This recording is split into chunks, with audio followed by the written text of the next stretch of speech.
All right, welcome, and thank you for joining us for SICRAT 2021, a series of virtual seminars on critical topics in the conservation of earthen architecture. My name is Brooks Jeffrey. I'm a professor of architecture at the University of Arizona, and I'll be serving as the session moderator for this, our fourth of 5 seminars. Our topic for today is soils and material selection. Before we get started, I want to recognize that the University of Arizona occupies the original homelands of indigenous peoples who have stewarded this land since time immemorial, and we honor their legacy. As I did in our previous sessions, and apologies for those who are now hearing this for the 4th time, I'd like to take this opportunity to acknowledge all of those who have made SICRAT 2021 possible. First, our partner organizations, Vanishing Treasures Program, the National Park Service, the University of Arizona's Office for Research, Innovation, and Impact, the University of New Mexico's Historic Preservation and Regionalism Program in the School of Architecture and Planning, and Cornerstones Community Partnerships. I want to thank my colleagues on the SICRAT 2021 Planning Committee, that's Lauren Meyer, Francisco Viña Contreras, and Jake Barrow, who have been working incredibly hard under COVID conditions to create a virtual alternative to the TCRAT workshop we've intended to host this year, but wanted to keep the momentum going until next year when we will be meeting in Santa Fe, New Mexico. I'd also like to thank all the panelists who have agreed to share their expertise, experience, successes, and challenges in their work.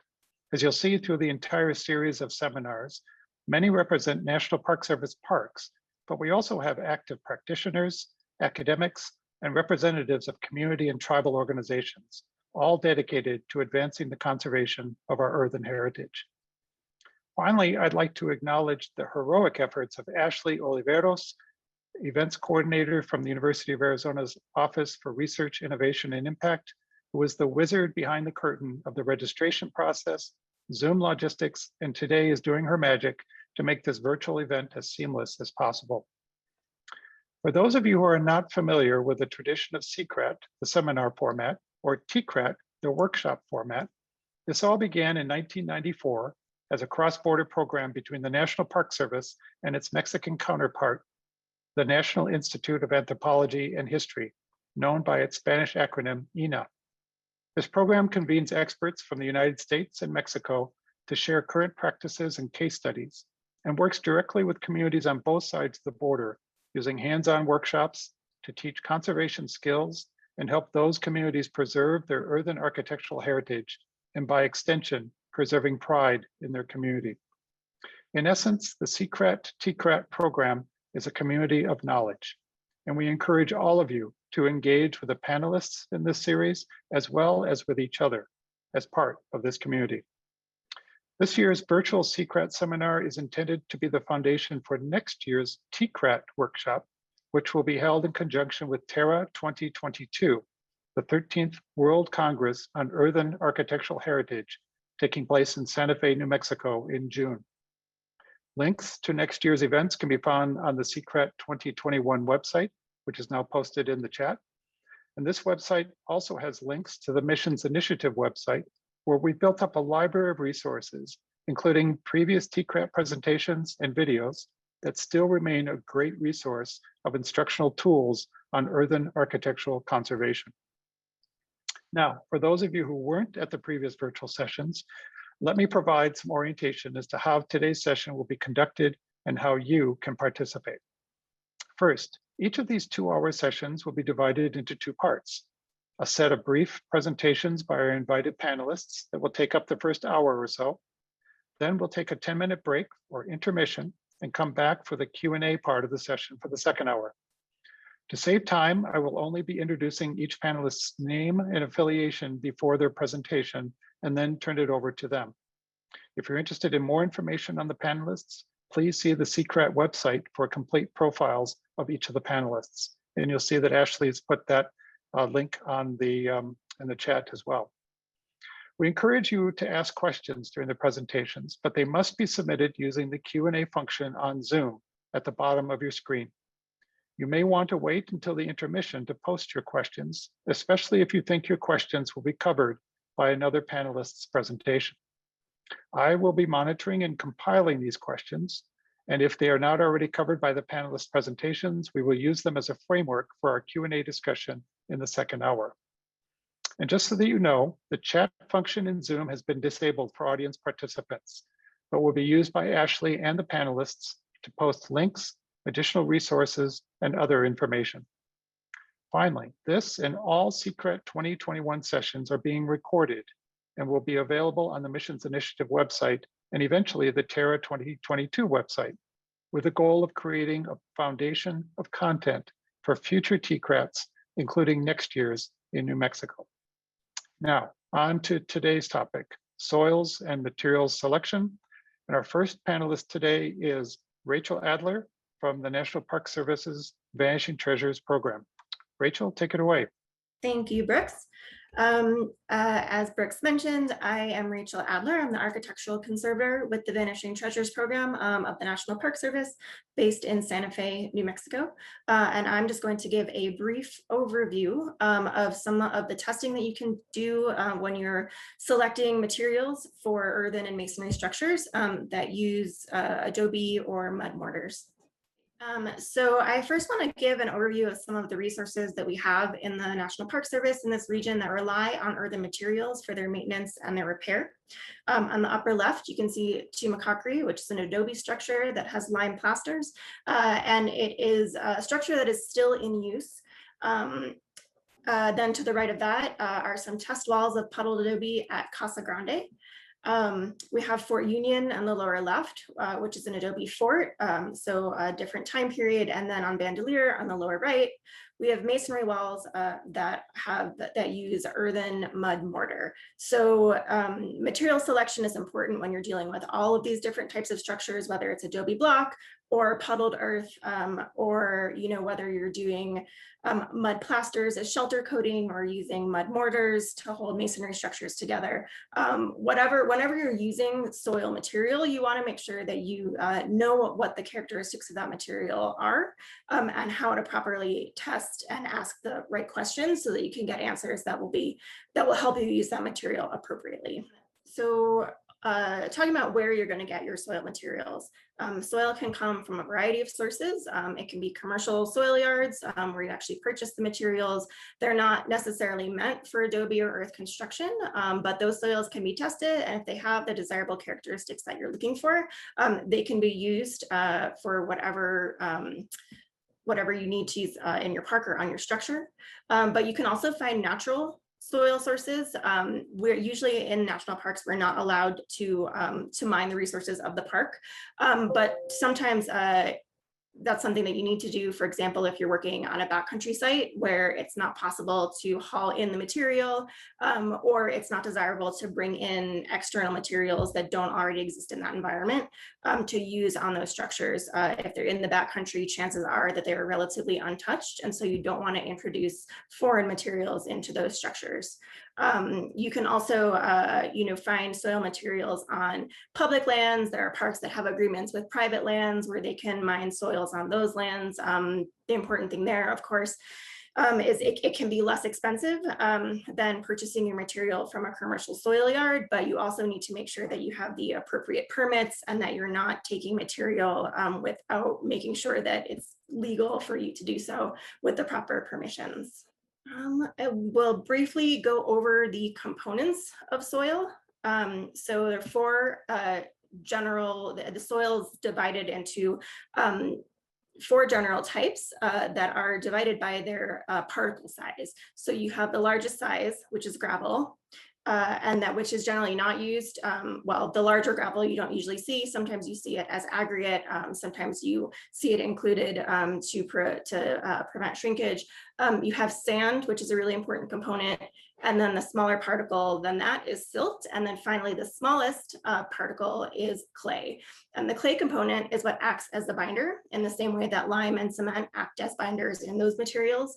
The sand component, and to some extent, as I mentioned, the gravel acts as the aggregate.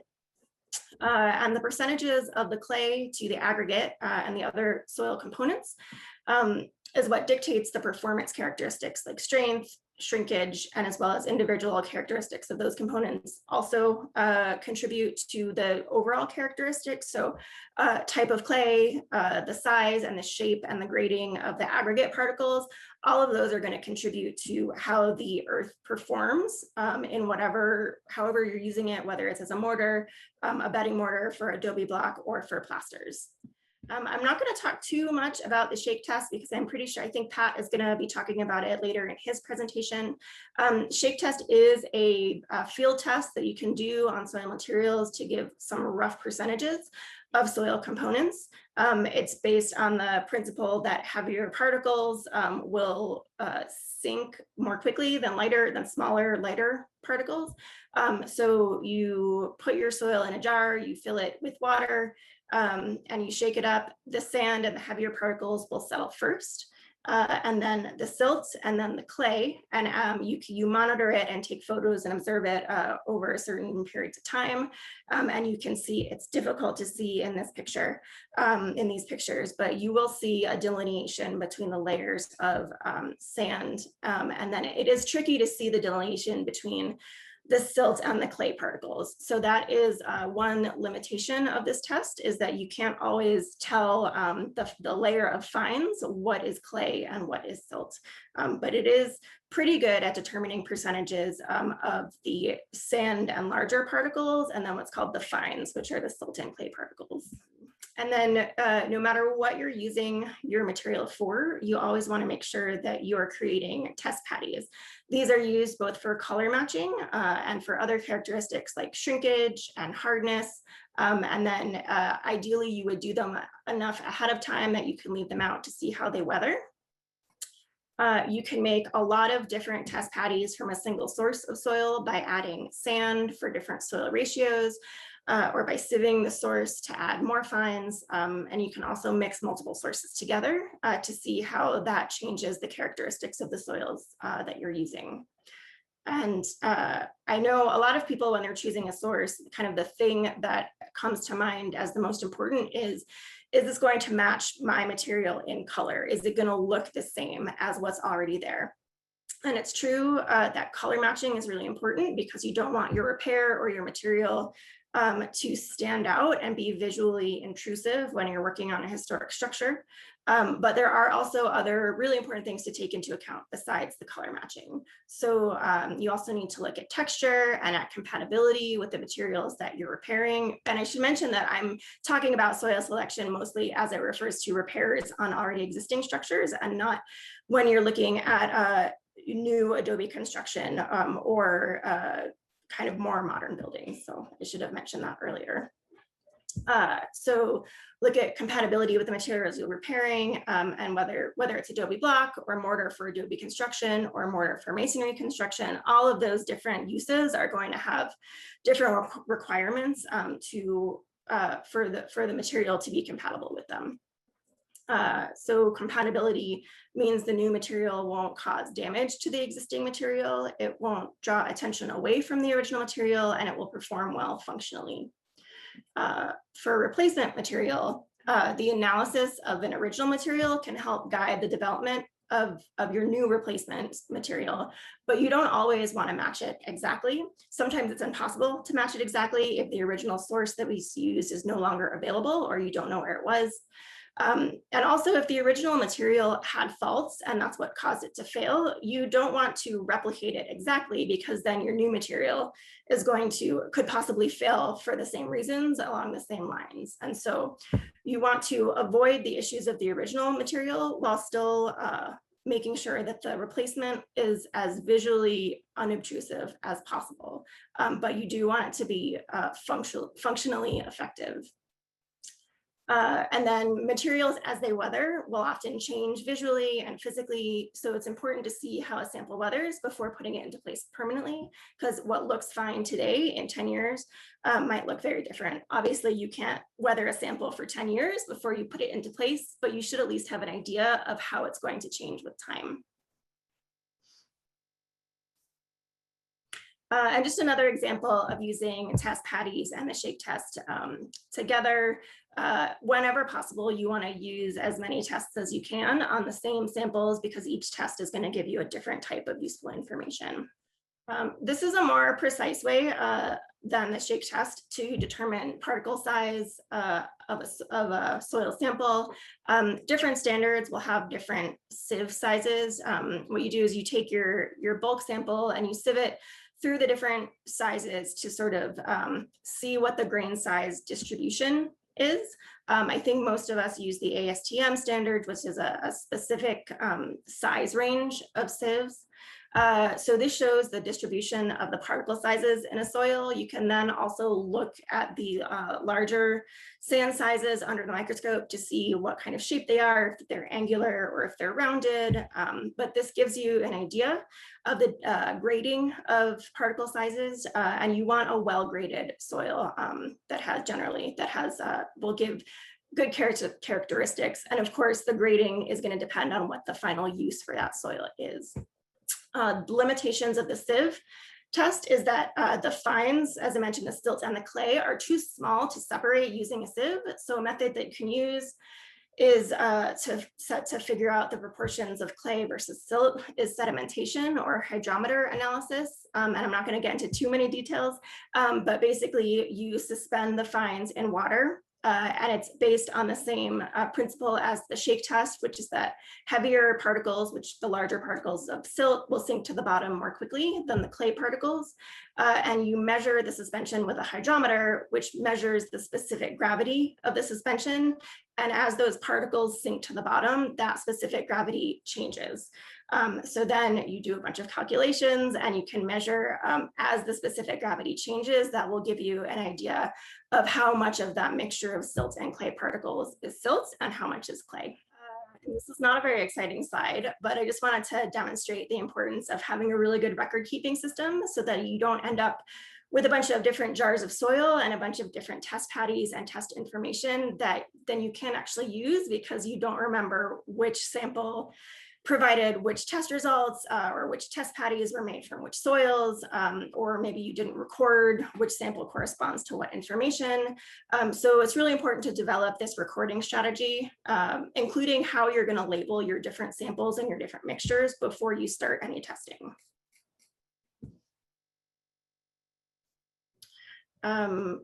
Just mention two more tests that you can do on soils, which are the plastic and liquid limits, also called the Adler limits of the soil. And these establish the moisture content at which different soils go from a solid state to a semi-solid state, and then from a plastic state to a liquid state. So the liquid limit test you can see on the left is using a Casa Grande device, and it basically measures how long it takes for the two sides of the soil in that little cup to come together. And that measures when it goes from plastic state to a liquid state. And then the plastic limit test, you can kind of see in the bottom right, where you basically roll the soil into kind of a worm and you figure out at what moisture content it is no longer easily rollable and it starts to crumble. So that as sort of, it gives you an idea of, each different type of soil requires a different amount of water to get it to the right workability and consistency that you need. And so from that, you can develop you can see the plasticity index of a soil, and it will tell you how much clay a soil has. Higher plasticity index means a higher clay content, and that can give you information on if it's expansive when it's wet or it shrinks a lot when it's dry. Just gives you some further characteristics of that soil. And this is my last slide. I just wanted to show some examples of what can happen if you don't do appropriate testing or if you use inappropriate soil materials when you're repairing historic structures. So on the left, you can see there are some mortars that were used that they actually had cement in them. They were soil cement mortars, but they were too hard for the masonry that they were used. On the upper right, you can see that the mortar material didn't bond properly to the masonry units, and so it separated. And then on the lower right, there's some pretty severe cracking, maybe because there's too much clay in that soil, or they didn't do appropriate testing to make sure that it would be appropriate for that use. And also I just want to mention it's important to remember that soil characteristics are really important, but it's also important that you have the proper mixing techniques, that you're adding the right amount of water, that the dry mix is put together properly, and also application techniques are just as important. So it's sort of a combination of all of those factors is going to make sure that your repair is successful. And I will pass it back to Brooks. Great, thank you, Rachel. Our next presenter is Pat Taylor of Pat Taylor Inc. Pat, take it away. Thanks, Brooks. Thanks, Ashley. What I usually do in our workshops is do what we call Adobe Dynamics 101. And within that, we have what we're talking about right now, soils and materials testing. And to give you a little bit of background on my perspective, I'm a carpenter by trade and a mason, and I don't have the education that my colleagues have. So I've learned from my colleagues what works, what doesn't, what tests we can use, and I modified that so that we can I can share that with other masons in the field. And sometimes I'm the go-between between the architects and the masons, and also in helping the masons understand the dynamics of the different soils and materials they're working with. When we're first starting out, as Rachel had mentioned, with the shake test, we'll locate our soils. Hopefully we'll have a couple of different choices where we can figure out which soil is the best. And the shake test really gives us a good idea of where we're at or what we're lacking. And then we add to those as necessary, and we start doing sample test, as in sample adobes, as you see on the right. In addition to the shake test, we've done the pencil tests too, and that will, that's just kind of rolling out a pencil form of mud vertically and see where it breaks, and that helps us determine if it has enough clay. And then, what we're looking at in our photos is our process of making adobes. We have our mud being soaked, our big pile of mud being soaked in the bottom left. What we usually try to do is we try to saturate our clays so they don't, so they expand prior to the actual mixing. We'll make our test adobes. In this case, we've already made our test adobes, so we're going in full production mode. And you can see on the upper left and right some of our adobes and the adobe frames that we use with that. Next, please. Thank you. With the mud plaster samples, they're all very similar as far as testing to the adobes. We'll whenever we apply something, we want to be able to identify what works and what doesn't before we do production runs, again, similar to the adobes. So you'll see various mud plaster samples on the walls. Marcus Dominguez, one of my masons, is applying it on the wall at my folks' house, which is a state historic site for New Mexico. And we've also had to deal with amended materials, such as introducing lime, which I'll talk to in a little bit. Next, please. And then our, here we go. And then getting to our lime plaster, we use a lot of lime plaster as far as plaster coverings, if it's appropriate with our different projects. And again, we do our trial samples. We like to do a particle size distribution test with our sieves, and we'll put that on a graph to see what we're looking at. Oftentimes, with a good keen eye, we can tell what we have, but this really kind of pinpoints what we're lacking. And oftentimes, for our first coat of lime plaster, for example, we'll use a washed concrete sand, which is a pretty well graded sand that has 3/8 and minus as far as material. And oftentimes it's lacking some of the middle stuff. So through the particle size distribution chart, we can figure out what we're lacking and what we'd like to put in. When the lime plaster is mixed with the lime, of course, we have a matrix, and we want that matrix to be as interlocking as possible in our first coats. Our second coats, or rather our finished coats, are more of a finished sand with the appropriate amount of lime. Generally, that proportion is a 2 to 1, 2 aggregate to 1 lime.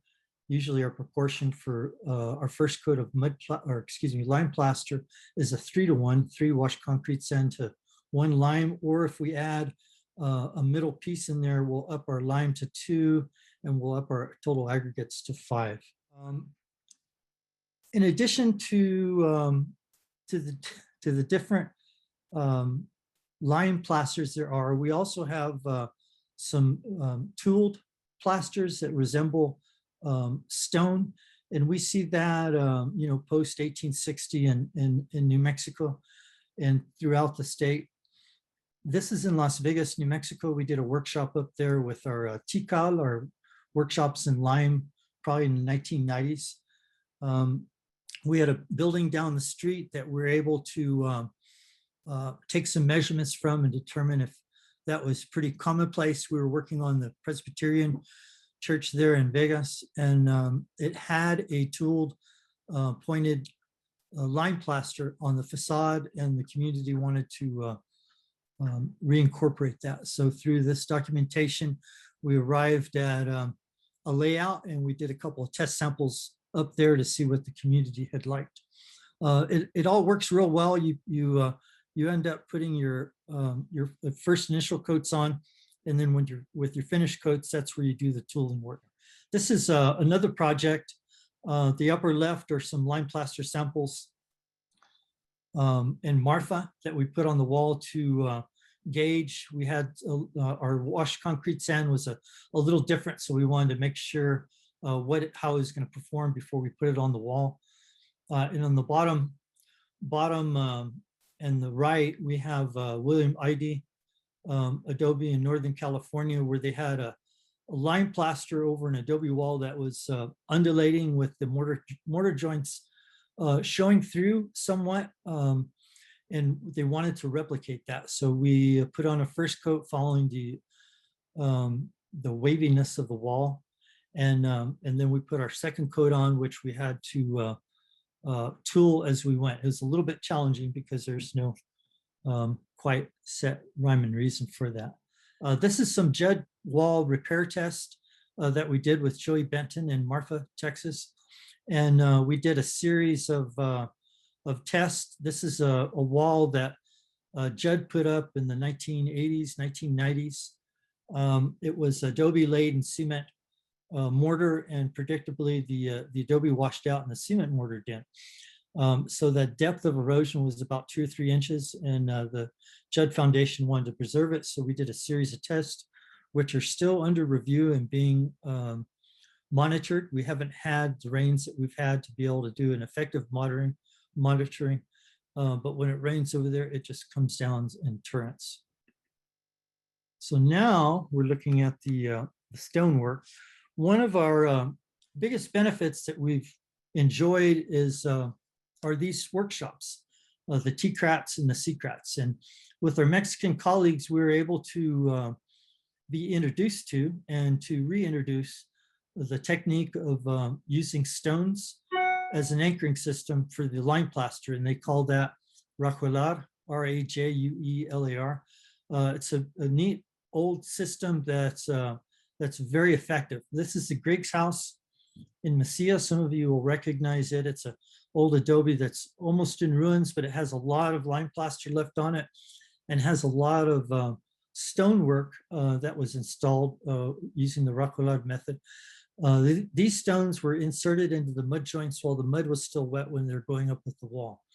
A really, really neat building. On the bottom left, you can see that someone had done some repairs in cement plaster, filling in the coving on the base. So that's going to present problems down the road. We're currently in conversation with the owner to try to get him to save the place. He uses it as a barn and keeps a roof on it to keep his stuff dry, but the building's not doing very well. This next slide is how we've incorporated that rajuelar system into our contemporary work, contemporary by means of repair. And on the left, we have an old adobe wall that has been mud plastered, and the head joints opened up to receive the stoneworks. This is at the Taylor Barelo Reynolds historic site in Mesilla, where my folks are at.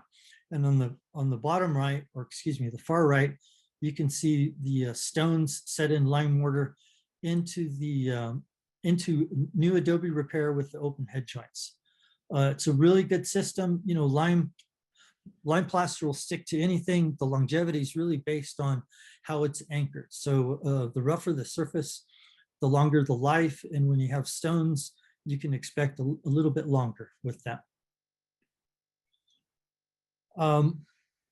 In addition to one of the projects that we're working on behind the church in Mesilla is the Gonzalez House. And we had some historic photos doing a little bit of research. We found some historic photos that show a faux brick face on the building with lime joints painted in and the rosa colored field of brick. And when we're doing some of the basal stabilization on the rear of the property, we ran into a treasure trove of all of these pieces that actually supported the work that we're doing. And on the far right, you can see that we're lime washing that north wall of that historic site. We'll see some photos of something similar here in a second. But that wall was in trouble. We did a lot of stabilization, mud plaster leveling coats, first coat of lime, second coat of lime, and our lime wash. So we're looking forward to that being done. And with the heat that we have in Arizona right now, that's something that you really have to watch out for when you're lime plastering, because lime plaster does not fare very well in the heat. It likes to dry and jump off the wall. Okay, this is the McGoffin site in El Paso, and whenever we do our projects, we always want to do an assessment. And from my perspective as a mason, the easiest thing for us to do, and fortunately the architects have been supporting this, is we open up an area we call a window, and we document the plaster as we remove it, and then we document the conditions that we have on the wall. And then we start the repair process. And what that does is that does two things. It gives us a really clear idea of what to expect as far as damage. And it also gives us a path forward as far as what the appropriate repair will be. In this particular case, we're matching the plaster and the repair.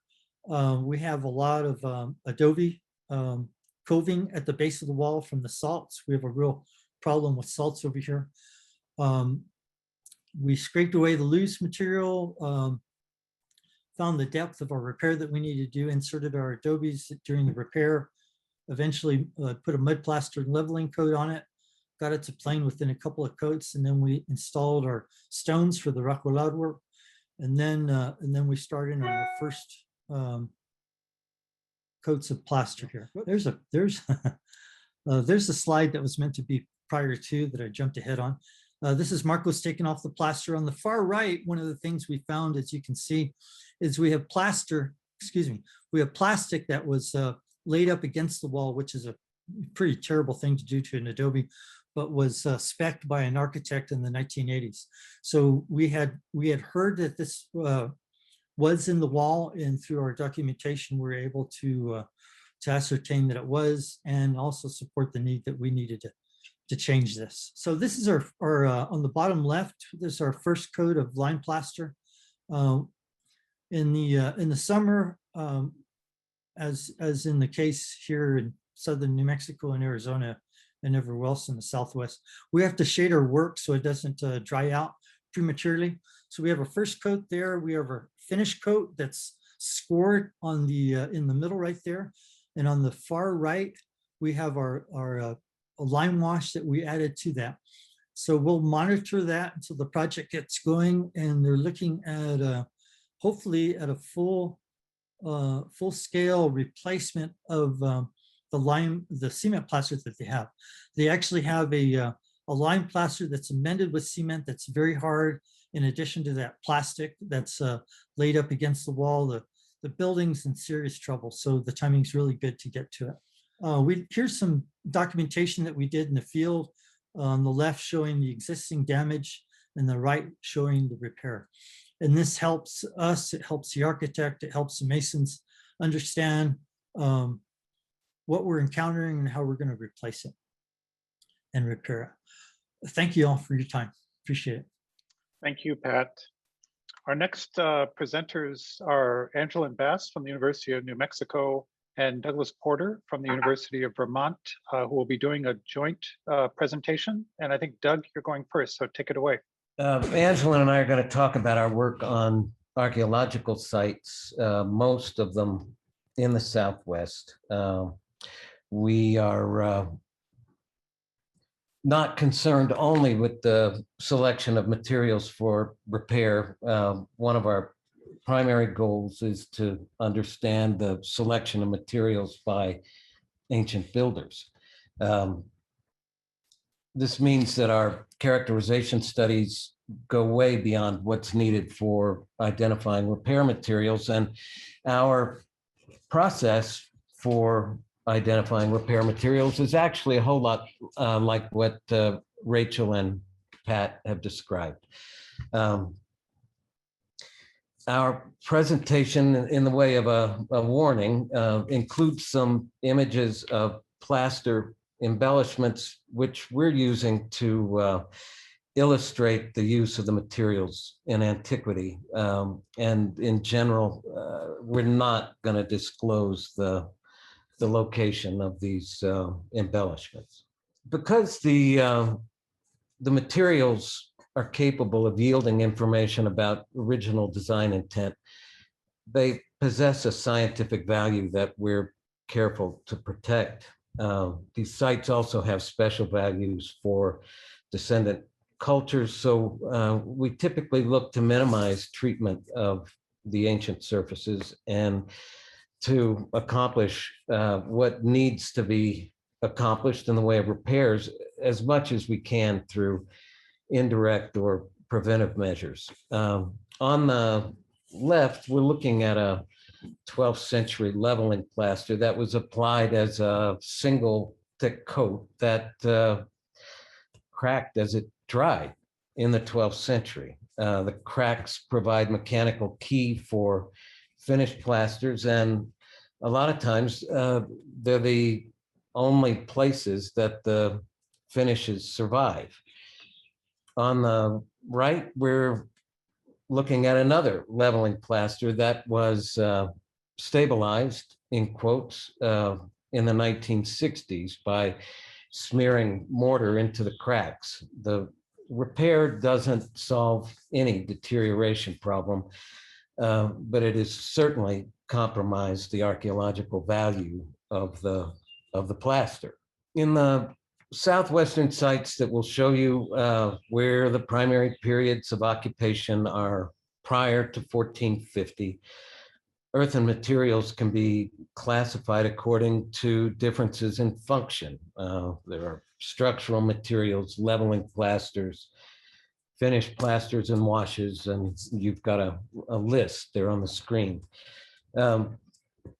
These materials also differ in composition, in surface texture, the mixing strategies, and in terms of the methods of application or construction. Clay minerals were selected to control shrinkage and to achieve special colors and sheens. The thicker plasters tend to have coarser aggregates, and the proportion of water in these mixes was typically controlled to reduce slumping. Exterior plasters are more likely to be well graded. Many of the mixes appear to have been pre-blended while the ingredients were still dry. In ancient construction, earth was used as one of the primary load-bearing materials or as a bedding mortar for unit masonry. Construction was typically phased to minimize slump and rotation of the walls, and the construction episodes of lifts are typically between 1/2 meter and a full meter thick. Can you guys see that laser pointer? The harding material of this 14th century structure, which forms the centers of the walls, is puddled earth and is covered with the thick leveling plaster. In selecting the harding materials, the builders were mining the calcite-rich horizons of caliche beds, and this has resulted in an enormous amount of secondary calcite precipitated in the pore space of the earthen materials, the white specks that you see everywhere. This secondary material improves the strength and durability of the walls. Leveling plasters were typically applied as the finishing stage of each construction episode and were used to establish the wall planes on interior and exterior surfaces. These plasters can account for up to 30% of the wall thickness. In this 13th century structure that we're looking at, you can still make out the horizontal lip lines in the plaster representing individual construction episodes, kind of like stripes. The largest aggregates in this particular example are fine gravels. Some of them are unhydrated clay lumps, indicating that this plaster was applied as a fairly dry mix, less prone to slumping. Margin plasters were used for closing penetrations around roof frames where masonry walls meet alcove surfaces. They were installed in thick layers. They're typically coarse in texture and frequently have a distinctive fingerprint impressions from pushing the plaster into voids. Because they're renewed when roof frames were repaired, they sometimes have not installed before dates derived from dendro studies. This 12th century example is dense. I think of it as well mixed and relatively well graded, and it includes a significant proportion of coarse sand and fine gravel in the aggregate fraction. Roof plasters were used to cover the closing materials in roof frames, creating roof surfaces or substrates for floor plasters on multi-story structures. They were typically applied in single thick coats of 8 to 15 centimeters. And at this Cedar Mesa site, most of the roof plaster survives along with the 12th century roof frame. The micrographs on the right show a lot of sub-rounded voids in the plaster that we think were left by fiber reinforcing that no longer survives, kind of a common feature of these plasters. Floor plasters were used to create floor surfaces at grade and over roof plasters and upper levels. These surfaces consist typically of 2 to 3 centimeters of fine-grained plaster applied in thin layers, a millimeter or so. You can see on the left that this floor has been surfaced several times with plaster consisting of clay and silt-sized aggregates, and away from the fractures between the layers. The plaster is very dense. The colored image at the bottom right of your screen shows the open porosity in blue, which in this view is less than 4%. Finished plasters, usually 1 to 10 millimeters thick, were used to cover construction episode boundaries. They were used to repurpose older rooms and to impart color. In the sample that we're looking at in the stratigraphy, the largest aggregates are fine sands. Washes, which are typically less than a millimeter thick and were applied with a brush, were used for renewing wall finishes, for imparting color or sheen, and for executing painted designs like the 13th century example here. We found a thin micaceous wash hiding in this particular stratigraphy that would have contributed a reflective quality to the surface. To characterize the earthen materials at these sites, we use recent technologies to minimize the sampling requirements and the impact on the resource.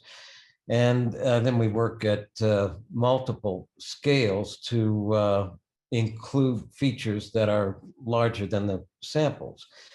Capturing these macroscopic features is largely a matter of visual inspection. We use standard soils analysis techniques like Rachel described to evaluate the bulk physical properties of the materials and to identify the clay and aggregate minerals. We rely on X-ray diffraction, on light microscopy, and on scanning electron microscopy. The micrographs or the images produced by these studies can be manipulated with the image analysis software to yield tons of information on the microstructure of the mixes. So good afternoon, everyone. This is Angelyn. By the way, Doug and I are presenting from Santa Fe. And, it's kind of an honor to be here presenting. Thank you. And to be considered among Pat's colleagues. I, for one, usually think most of my best information comes from him. So, so the reason Doug was describing these ancient building materials was to demonstrate how they were selected and modified carefully and with specific performance goals in mind. And so the same care needs to be taken when you choose your repair materials. So on the slide are some considerations for selecting conservation materials.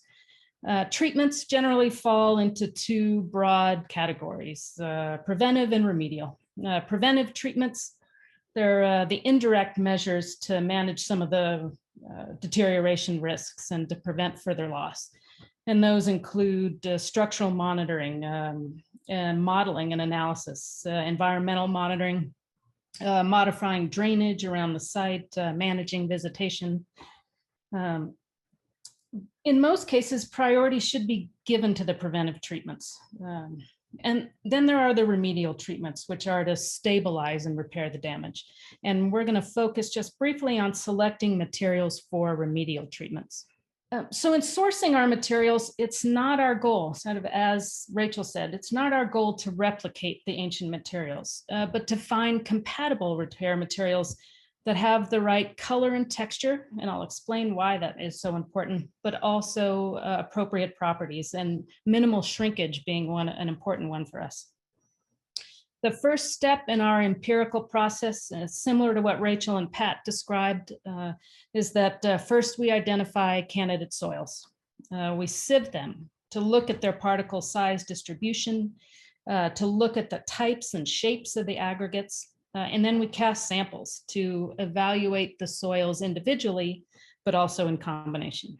The appearance of the repairs is very important, and probably all of you have seen repairs like these, where the losses have been filled with a different color mortar. They're very distracting and disfiguring. We spend a lot of time developing mixtures that are visually compatible with the surrounding surfaces and the architecture. In many cases, that involves selecting local materials, but in some of the National Park Service site, we can't collect within the park, so we'll find candidate soils outside of the park boundaries and sometimes from commercial yards. We manipulate the aggregate fraction to suit the different types of treatments that we're going to apply, such as grouting or edging and filling losses. And we'll discuss those in a moment. We look to reduce the shrinkage of the repair mixes by aggregate grading, but also by avoiding expansive clays and minimizing the amount of water in our mixes.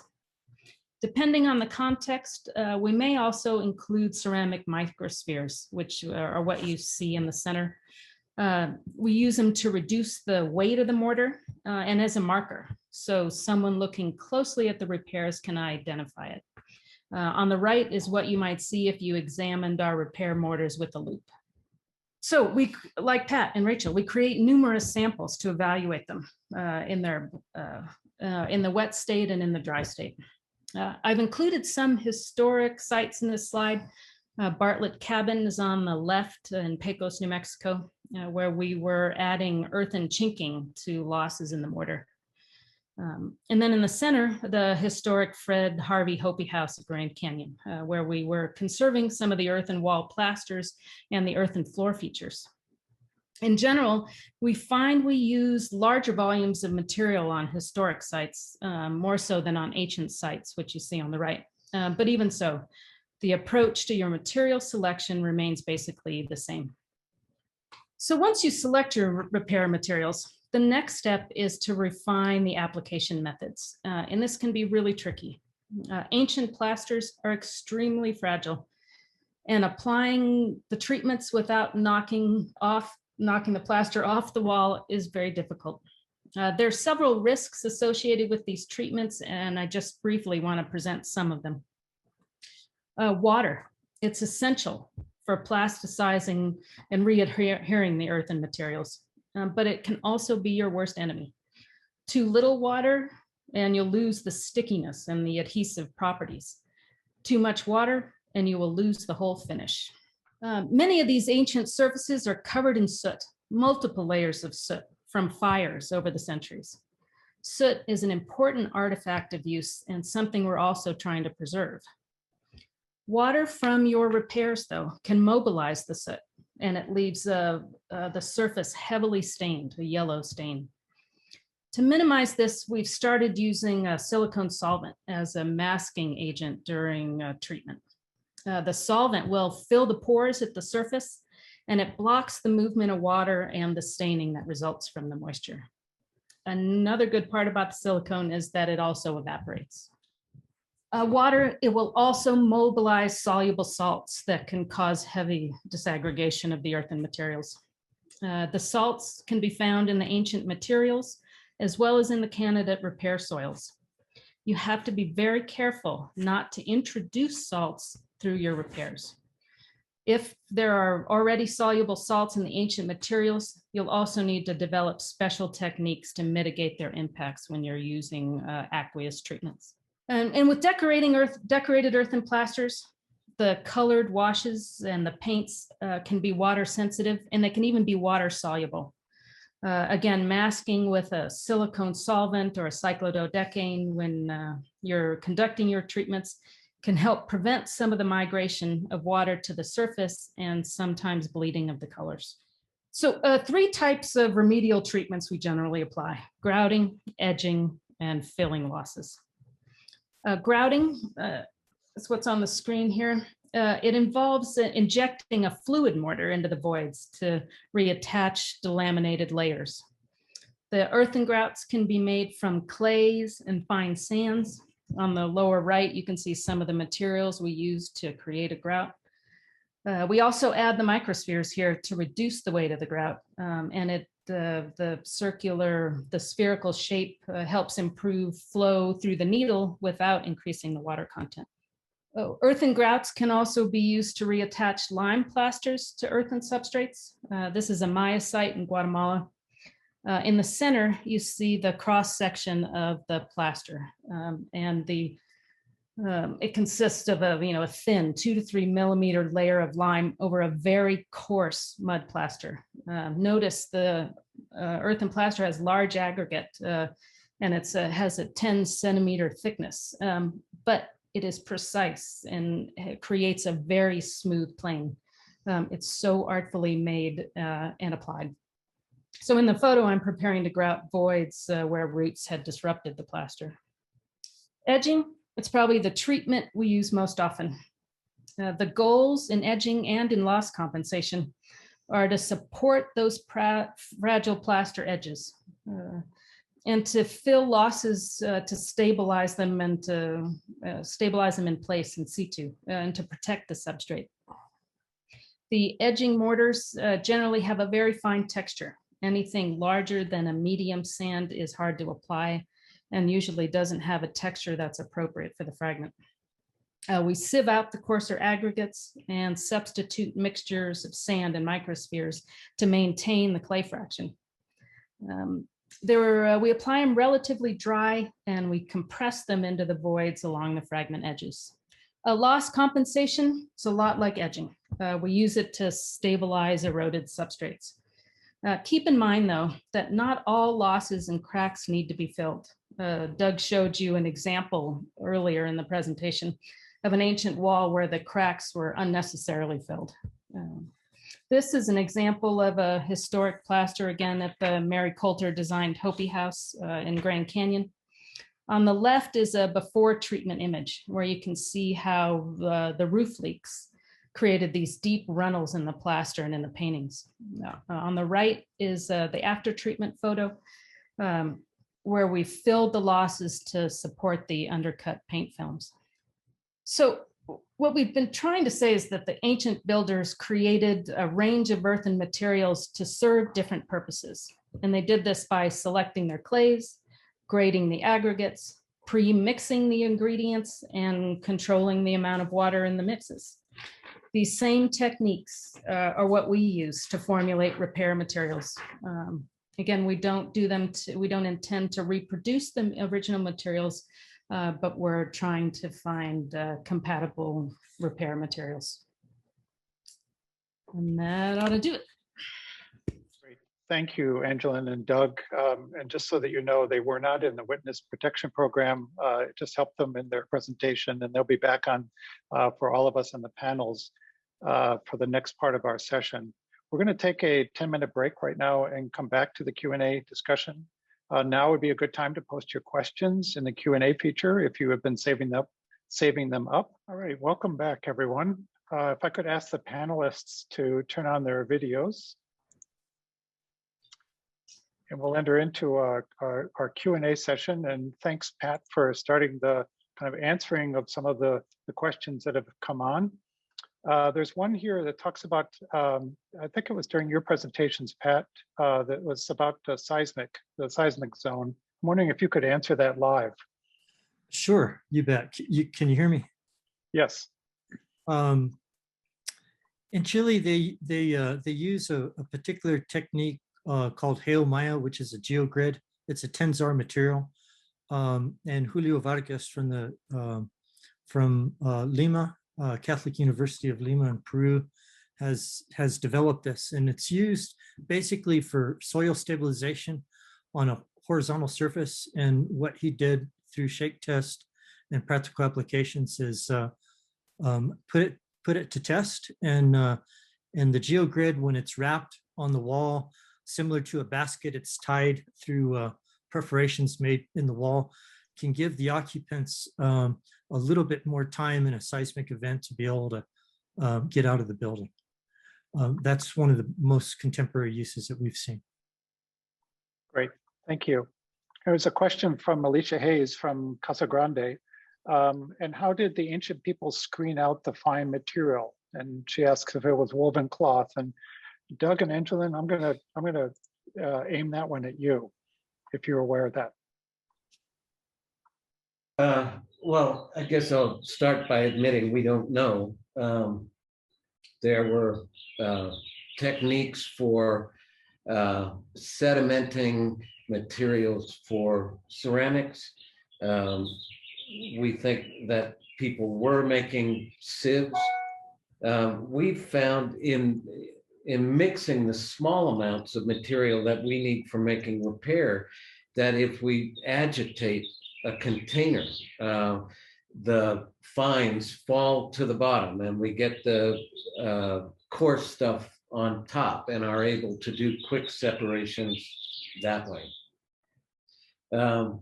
There's a guy at Tumacacri named Roger Dorr who is kind of specialized in experimental archaeology. And that's a question that we kick around, and hi, Alicia. I would encourage you to be in touch with him. this is a topic he knows a whole lot more about than we do. I will And say that I'm sorry, go ahead. fabric certainly seems like a logical choice. However, with such a high value item, individually produced, perhaps fabric fragments or fabrics only used when you're ready to discard it. So Alicia, we're not sure, but baskets too.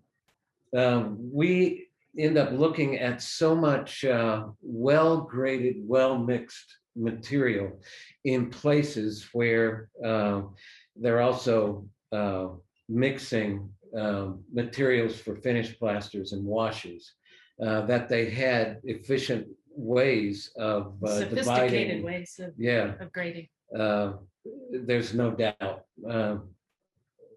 I suspect that we're looking at tools in museum collections associated with these sites that had multiple functions, and we're not aware of all of them.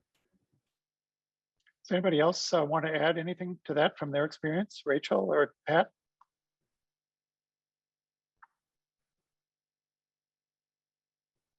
I don't. Okay. Thank you, Doug and Angelyn. We're going to go on next to Ian's question, which is a triple-barreled question directed at various people. So the first one's for Rachel about soil sourcing. How do parks investigate invasive needs prior to deciding to go with a certain source? It's a really good question. That's one of the reasons why, especially if you're working on backcountry sites, it's preferable to use a local soil source, because then you're going to have whatever seeds you're going to have in that mix are going to be native. If you're going with a commercial source, you, I think, can specify, or you can select specific soils that have been, where the weeds have been filtered out, or if you have a soil source that you have found, you can actually use heat treatment of that soil to just kill all of the seeds in that mix, whether it is whether they're native or not. So solarization, people use it in their gardens. It's generally cover it in plastic, and it needs to be heated to a certain temperature for a certain amount of time, and that will kill, I think, most of the weed seeds that are in that mix. Great. The next question from Ian is to Pat, and he's talking about hydrating clays. The question is, do all fines hydrate with soaking? In other words, do fine silts hydrate similar to clay? You're muted, Pat. I've been trying to be careful not to say something inappropriate, but I'm not really sure. I would defer to Rachel and Angelyn and Doug on that. We saturate the clays so they pre-expand and not just expand in our mix, just for a more thorough mix. We talked about or referred to the empirical kinds of they're not exactly quick and dirty tests that we do to identify materials, and geotechs have a handful of quick and dirty methods for characterizing soils as kind of a first step in their characterization process. And there's a dilutancy test that involves wetting a fine-grained soil sample and forming a ball out of it. And I've seen people hold the ball in the palm of their hand and tap the bottom of their hand. The tapping will cause silts to compress, and that will cause water to run fairly quickly out of the sample. The sample will become shiny while you do that. And then shear forces on that same sample will cause the porosity in the silt fraction to expand again, and the water will be absorbed. Clays are much, much slower to respond. I think it's probably why, Pat, starts wetting his materials way ahead.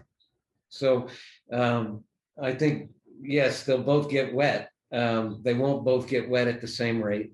And I'm not sure what else to. Yeah, we did some homework before we make this presentation and found some very interesting literature on clays and the hydration of clays for building materials. So we'd be happy to send them to you after the presentation. Great. Rachel, is there anything you want to add to that? Nope, I think that covers things pretty thoroughly. Great. And Ian's last question is to Angelyn regarding edging. What could be a typical recipe for edging stabilization of deteriorated exterior earthen mortar on stone masonry? You said less coarse and more fine and compression are key, correct? It depends on your source material. Sometimes, very rarely, but sometimes you can get a soil that has all the properties that you need. It has enough clay in it that has a strength to it, a compressive strength and maybe a tensile strength. Has the right type of clay so that it doesn't shrink. So there isn't really a magic proportion. You have to understand what the materials you're working with first. And we create dishes of all the materials that we've collected just individually to see what their shrinkage patterns like. We break them to see how hard they might be. We look for soluble salts on the surface. We don't usually look for seeds and vegetation. I think that's a great idea to add that level of analysis into your initial materials. But we don't have a magic ratio or proportion that we use. We just start at the beginning with the individual soils, and then we sieve them and start to mix them. Angelyn showed a slide when she was talking about edging that was from two different sites. One of them, the losses along the edges exposed maybe an inch of thickness in a very durable, an old but durable material. And the other was an edge in multiple finish layers, most of them with soot deposits on each layer and wanting to kind of fall off as we worked with them. And the installation of those two mortars was very different. One of them you could push on all day long and compact the edging. The other, you had to have the lightest touch or you were knocking plasters off the wall. It truly is, it's a craft that takes lots of experience. It's the hardest thing I work on is earth. Yeah, it's unimaginably hard. But just in terms of fineness, if you're trying to support very thin wash or thin plaster layers, you need a fine material. If you're looking to support larger voids in the substrate that tends to have larger aggregate, we use material with larger aggregate. Great. Yeah, the next question comes from Ade Orea, who is talking about, I think, Angelyn, you were mentioning this about silicone solvents. And she was asking a little bit more specifications about it. I'd be happy to have an email exchange or a call or something with you about it. It's something Richard Walbers has sort of developed for materials. It's used in paper conservation to prevent the migration and tide lines that appear on soiled papers. I've just started to use it and I love it, but I need to, I'd be happy to talk with you about some of the pros and cons that I've found using it on earthen materials. Great, great. I'll ask her then to go ahead and email you about that. Then Mike Taylor asks, specific to Angelyn, have you had experience conserving plasters at archaeological sites and then backfilling? And if so, what type of vertical horizon marker do you use, if any? Hi, Mike. I often we do conservation treatments for the purposes of backfilling. And I always recommend a marker layer next to the material that's high value, most sensitive. And rounded materials tend to create less texture from embedding. We like to use a material. We don't usually use the fabric right next to an earthen material because as the fill will eventually become very moist. And if the site's going to be re-excavated in the future, the removal of the geotextile will often pull off the earthen plaster. So we usually have an intervening layer there between the bulk fill and the artifact, the plaster. We usually use a fine graded material and then a geotextile. And it is a trick, creating a vertical separation between the two. You can use cellular landscaping material, but you can also just slowly, you fill the room, you fill the room gradually in lifts, and you support the repair material, the backfilling material as you go. I wanted to add a note about the context. We're talking primarily about alcove sites. With filling, it's hard to know what's happening in soils at depth. And whenever we talk, I work for a school of engineering, whenever we talk about this particular topic in front of engineers, they become like, how do you know what's going on? And the thing is, these are protected, dry places where the filling material are basically sands, and where we have some experience pulling the filling materials out to know that well, the stuff down here is doing all right. We are working in a place where Angelyn did treatments 20 years ago now, Angelyn and Oliver, and they prepared two structures for filling, and one the park was able to complete, and the other, the treatments were left exposed for 20 years. And we can say that in this particular case, the treatments that were covered did better than the treatments that were not. However, we have interesting information on the success of some of these fills and edging materials 20 years later. So. Great. The next question has to do with sourcing and if there was any evidence as to the distance that ancient people sourced the specific materials. And Rachel, I'm going to throw this one at you. In your experience and work, has there been any studies done of how distant the sourcing is? I will say that there definitely have been studies done, and I cannot direct you to any specific ones off the top of my head, but I would say generally it depends a lot on the type of structure, the importance of the structure, and then what the material is used for. So for instance, a temporary structure that was used seasonally might have been, just sort of whatever was on site, whatever was expedient to use. But a more significant structure, they may have traveled farther afield because they knew that the building was going to have to be longer lasting. And then also for things like plasters where they were using pigments and color and designs, they may have traveled relatively far to find the minerals necessary to create those pigments.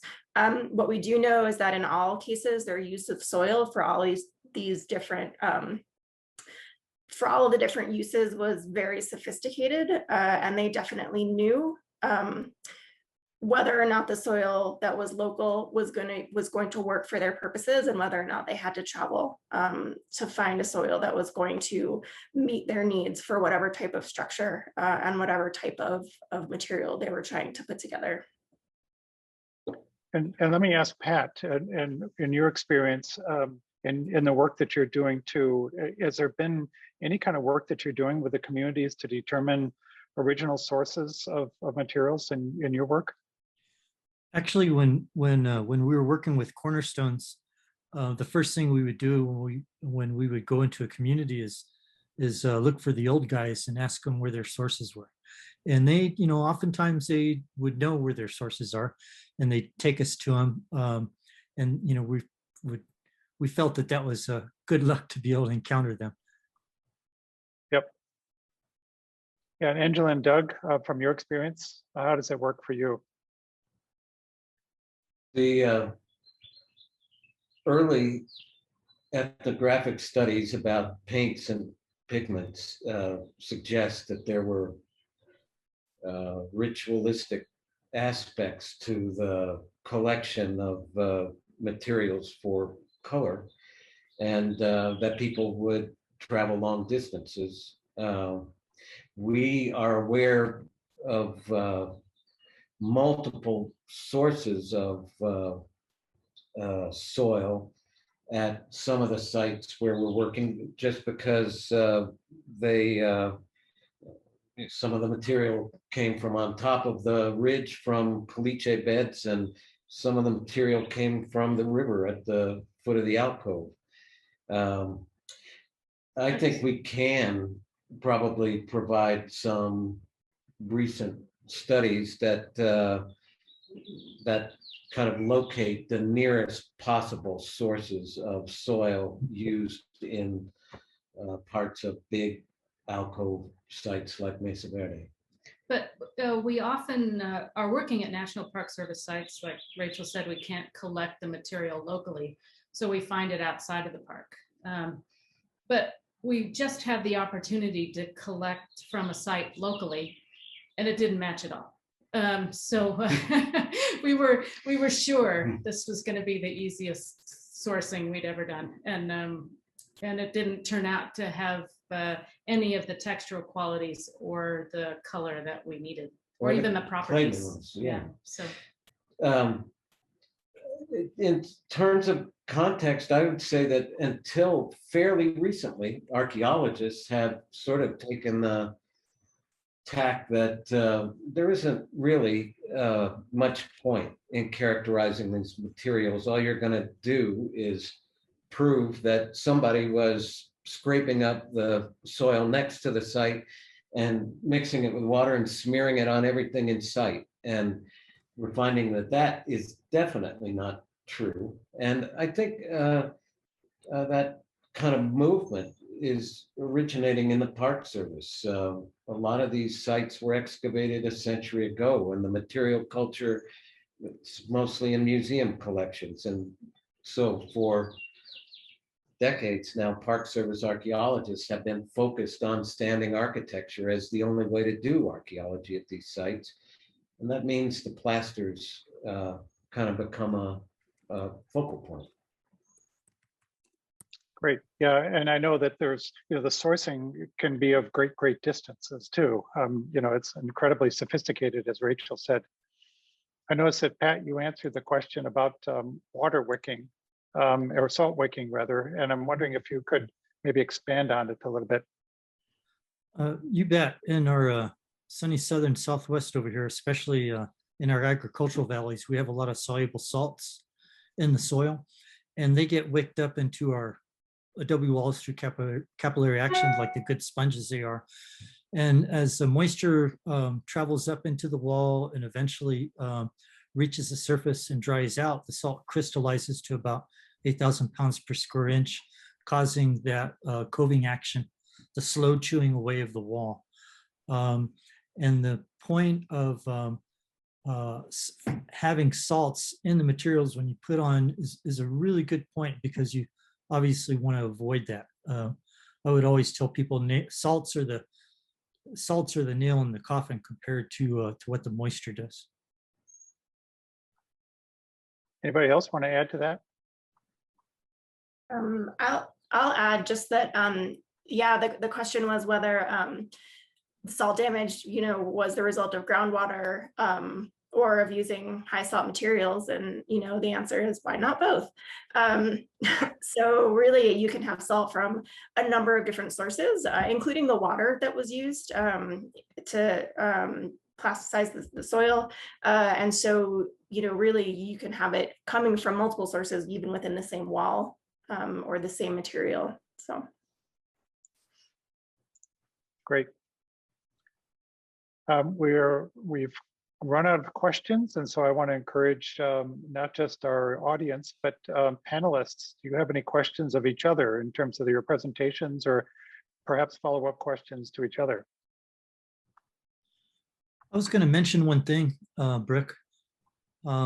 We found that when we were in Chile, we're doing some interior plasters, and there's a finish plaster layer called polvia, which is essentially silts.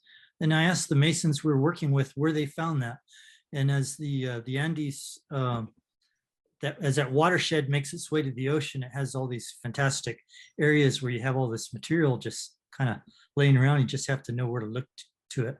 And the reason I bring that up is Angelyn and Doug had brought up the question of how were things sieved back then. And that's a great question. I'd be really interested to know more about it. But I would imagine that oftentimes they would look for how these materials surfaced in their in those storm events. Thank you. Pat, how are you dealing with salts in adobe walls? We do one of two things, and the first thing is we'll scrape away at the base of the wall until we run into semi-stable material. The salts are pretty obvious when you run into the remnants of what happens with the coving action, and that's all been by eye and by feel, and it doesn't really have some set parameters. So we've joined forces with a group here in Mesilla Valley Preservation, and they have a great series of videos called Salt Attack, and I'll get that to Brooke so he can send it out.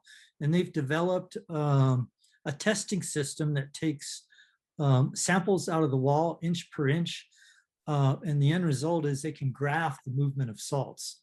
It's a great tool. We've used it on several of our projects. It's a little complicated to figure stuff out, so I'm always having Eric help me. This coming weekend, he's going to help us for some samples that we took from the Rio Vista site. The Rio Vista sites has very narrow 12-inch walls. It's a Braceto era site, and as a result, we weren't able to drill in it inch by inch. So we're doing our tests a little different, where we're taking some soil samples from the ground, soil samples from the active coving action at the base of the wall, and then soil samples from a control adobe above that's not impacted. So we can kind of approach what we're looking at a little different, since we can't do our regular extractions. I see we have another question, but I have a comment just on the use of organic materials in plasters. Please. There's a long tradition of using in the Southwest and in Latin America, using fibers in earthen plasters. And Doug and I were in Peru working on a project where they were using a kind of a machete to grind cow dung to create this fine fiber into the plaster material. We're finding, even though Doug showed an image, an SEM image of these circular voids that we think were related to organic material that since deteriorated, we don't find a lot of organic material as fibers, strengthening fibers in the ancient materials, which I think is kind of interesting. And we don't use it very often in our repair materials, but I'd like to start using it just to experiment with a very fine fiber as a strengthening element rather than increasing a clay content. But very little fiber in the ancient material that we've analyzed so far, which I think is very interesting relative to Latin America. The stuff Angelyn was describing, the straw or the fiber coming out of the manure had been digested and chewed, and so these fibers were very fine, kind of more on the order of the holes we saw in that micrograph. Very like a couple millimeters? No, smaller than that even. Oh no, micrometers? Bigger than that. The size of a little larger than silt, a little larger than hair, 100, 200 microns. Use of fiber, it's interesting. Yeah, Francisco, did you want to join the conversation? I just wanted to add something to the salt topic, that Pat and Angelyn Bass and Doug were discussing. From what I recall in Chanchan, Pat, and Chanchan is right on the coast, yes, in Peru, and they actually have salt issues, but that's because of the salt water from the ocean that in the early mist settles on these walls, and eventually they get soaked and eventually erodes the earth. So there's theirs is different, yes, than capillary when it comes to the walls. And so I don't think they were building with with earth that already had a large content of salt in it. So theirs is different, and the way that they would treat these walls, or at least the surface of them, would be with toilet paper.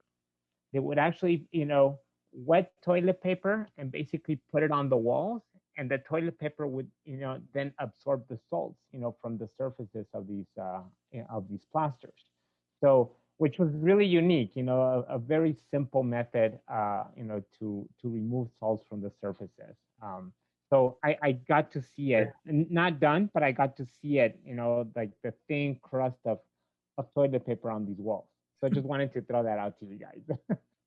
You have the Magao book from the Getty also. That was a technique that they used. They used lens tissue, or they have a lot of discussion about the use of an intervention layer to draw the salts out.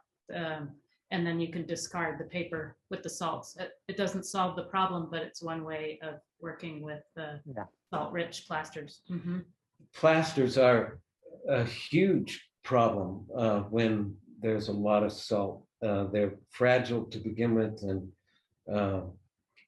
getting anything to stick to a salty plaster where you're attempting a repair is a nightmare. And so we normally can't use poultices on earthen plasters because they become so wet that they fall off.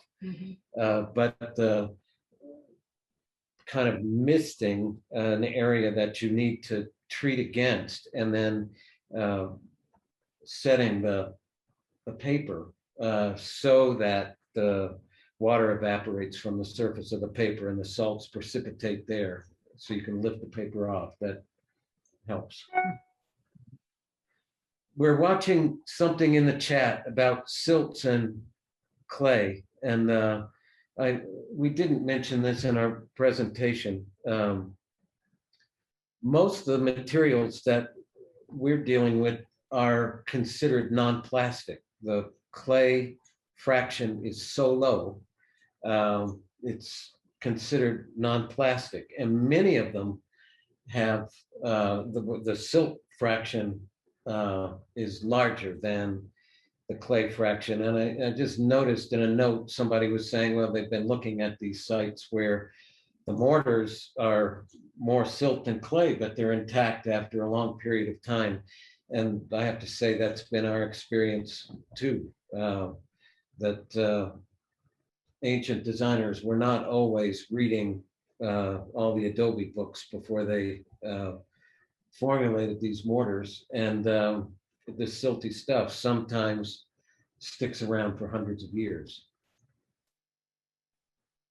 I don't know if you noticed the comment from David Keller too about screened horse manure in place of agri. Huh. I see that. I'm I don't know why I hadn't spent much time thinking about fibers in a repair material, but I'm looking forward to trying them out. The earthen plaster that they made in Peru at the site Angelyn's describing is incredible. Mm-hmm. Very fine and beautiful, but durable. So there's still a question there about what methods are used to determine clay minerals in any given clay. And Rachel, I'm wondering if you could maybe address that. I can address it a little bit, and then I'll probably pass it off to Angelyn. It's really difficult to determine the different types of clay minerals within a sample or between different samples. Clays are really complicated, and because of their particle shape and the particle size, probably the best way to do it would be through really high magnification, thin sections, SEM, sort of the higher tech magnification options are probably the best way to determine the differences in minerals and the differences in what those particles look like. That's a good place to start, but I think you have to do XRD. If you're hoping to get detailed analyses, a lot of clays have fairly similar chemistry, and that's what you're getting at with the EDS function on the SEM microscope. And it's not always necessary. I mean, we work with a clay mineralogist at UNM. I shouldn't say we, but in our group, we routinely identify clay mixtures based on the chemistry. And for a lot of what we're doing, that's close enough. There was an old method. The diagram. Yeah, Casagrande, the guy who invented your device for liquid limit, he used to use, he would get the plasticity index, so that's liquid limit minus the plastic limit, and he would get the clay fraction from the sedimentation. And he felt like he could determine the clay types based on an activity index. Then once he had those three parameters, but we've never tried it. We find that the clays come in such they're hardly ever pure as we encounter them, and so knowing how much a sodium smectite expands and contracts, it probably would get you close. But there are empirical methods like the understanding the activity index that you can do if you don't have any access to instruments and want to understand if you're generally working with an expansive clay or not. But if you have instrumental analysis, maybe an SEM and XRD is really the one of the best ways to do it. Yeah, and so as David says, it's an expensive option, and I'm wondering if there are kind of field-based techniques that could be done. Or Pat, are you familiar with any? Boy, I'm sure not. I'm sorry. But the Adler limits are Hydrometer and Adler limits can help you. Yeah, there are tables that you can find in the literature that publish the liquid, plastic, and shrinkage limits of different clays. And by measuring those limits in your soil sample, you can at least tell, oh, well, I've got a very expansive soil or one that is not so much by locating your limits on those gradients. There's an article in the Decorated Surfaces Colloquium book by Lisa Shikady talking about how she used some of these simple analytical methods in the field to evaluate their clays and their materials for plaster. I'd also be happy to send that along if you'd like to see it. Great. We have a few minutes left and no questions. And so I wanted to open it up to my co-planners, Francisco, Lauren, and Jake, if they had any questions for the panelists. Yeah, Brooks. Hi, Brooks. Hi, everybody. So I have a question for Pat. And, you know, you commented on two things there about using lime additives to earthen materials for plasters and such earlier on one of your examples. And at another time you mentioned modifying a plaster using a lime plaster using some cement. And if I heard that right, I just want you to elaborate on those two examples a little bit, particularly adding lime to earthen materials to strengthen them in some way. We've used that before. The kind of standard rule of thumb is 5% lime with a earthen plaster. And that, you know, it kind of varies between 3 and 7%, depending upon how much natural forming calcium carbonate is in your soil. As far as, what was your second question, Jake? You had mentioned, I think, adding some cement to your lime, to a lime plaster in a certain case. We haven't done that just because of the it you know, makes the cement amended lime much harder. It decreases the porosity of it, and when we're doing especially basal stabilization, wall stabilization in general, we're looking for as much permeability as we can. Right. The whole idea, just because we have a real big problem with salts, is we want the salts to be able to come out to the exterior surface of the lime plaster, so we can scrape those crystals off and get rid of them, and then do our repair and start that cycle over again. Right. And the plaster ends up being like a poultice, for that matter, Right. for the original structure.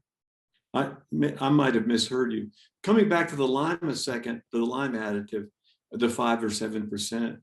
What have you noticed about the behavior characteristics? Do you get a plaster that's more water resistant or a little more durable? And then what about when you come back to repair those mud plasters that have been modified with lime?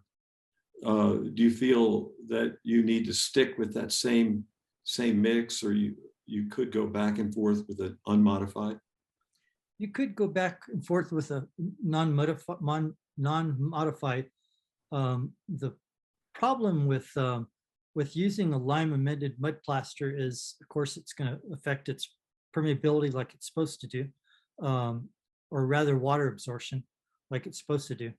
And when we do like, for example, a first coat of a lime amended mud on, we have to make sure that our mud plaster is really rough, because we're not going to get the adhesion through moisture that we would get otherwise. And that's probably the biggest challenge. Having a non-amended mud plaster over an amended mud plaster will probably create some problems down the road, where when you go to your maintenance cycle is going to come around a little bit quicker. So it really depends upon what you're doing, if it's an historic site or not. You know, a lot of factors come into play. Thank you. You bet. So Pat, another comment, I guess. So Luis Fernando Guerrero, he says that you can add lime according to the pH in the soil. I don't know, you know, like the facts or like the levels of it, but he's done a lot of experimenting with soils and lime, and has been able to even have like small samples put into like a jar of water that have been there for months without dissolving. So there's so we should like look into it. I mean, I've written some things, with him, and but according to him, there is some sort of a graph, when it comes to the pH in the soil, and how much percentage of lime it would require, for it to, come to a stabilization point. If you could send that along to me, Francisco, that'd be great. Tierra y Cal, they do compressed earth units, and they use lime as an amendment, and they do pH testing prior to determine that level of lime to add. Yeah, I'll talk to Luis Fernando and see if I can get the graph for the table. Great. Well, I think we've come to the end of our session. So in closing, let me first thank all of the panelists today for their participation. This is a great discussion and a great set of information that's been provided. And I also want to thank the audience participants who provided questions today. A reminder that a video recording of this and all the SICRAT sessions will be available on the Missions Initiative website if you want to come back and refer to anything that was talked about today. And that will be available in the next few weeks. We'll be sending out a notice to all of the registered participants so that you're aware of when that's released. We'd also like you to fill out a very quick evaluation form, the link for which is now in the chat, and will also be sent out to all the registered participants for this session. So we'd appreciate you taking a minute to just provide us any feedback that you have so we can continue to improve this program. And finally, I'd like you to join us for next week's, which will be our last in the 5 sessions of the SICRAT 2021. That will be under talking about management priorities. And this is really a lot of the questions we've been talking about in terms of value judgments of how we preserve, how we prioritize what should be done, how do we manage the stewardship of a site with the technical aspects of preservation along with interpretation. These are really going to be the topics discussed at next week's session. So I encourage you to sign up for that if you haven't already, and you can do that at the SICRAT 2021 website. We look forward to seeing you all next week and next year in New Mexico. So long for now. Thank you. Bye now.